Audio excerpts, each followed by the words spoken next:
sense that you're a football fan. Look, you watch it, you go to games, you got a fantasy team, you talk shit, you watch Stephen A. Then you Hmm. watch college football breakdown. You want to hear Yeah, the analysts.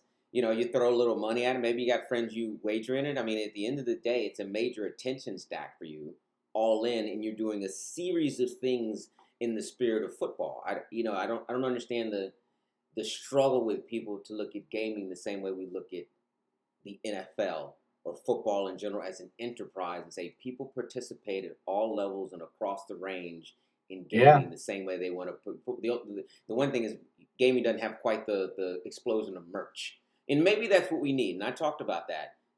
Physical representation is membership. Maybe if we were walking around with Misfits hats as Well, well as yeah. Misfits jackets, then it's like, well, who do you belong to? Misfits, a gaming community. And people are like, oh, I like that membership.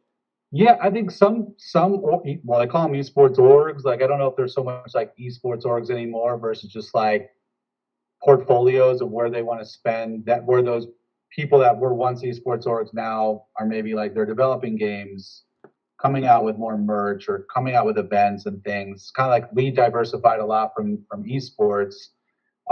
Some do it well with the merch. I think others do it not as good, but they always say like when you compare merch in gaming to other avenues, it's far below what the Right, average consumer spends right. compared to other sports. And yeah, maybe it is like how do we create a feeling of like I'm part of this. I don't even know if it has to be on the team level. And I mean, I think like what's a real interesting component is when you see how many players play these games. Like the no, I mean, obviously Roblox is through the roof, but I was just reading something on, man, I can't remember what game Jake Lucky previewed and showed, and they still had a peak player count at the day of 225,000 people were playing that game at once. Wow, That's a ton of people. If you that's a told a meg brand like, those are hey, mega numbers, dude. Those are mega. those are big numbers, and it's not a top 50 game, but like there's still people that hop on and play. Like maybe if it was a way to like maybe if a retailer or merch company came and worked with a publisher and said, let's make cool stuff for your game because you already have 200,000, like a million people logging in.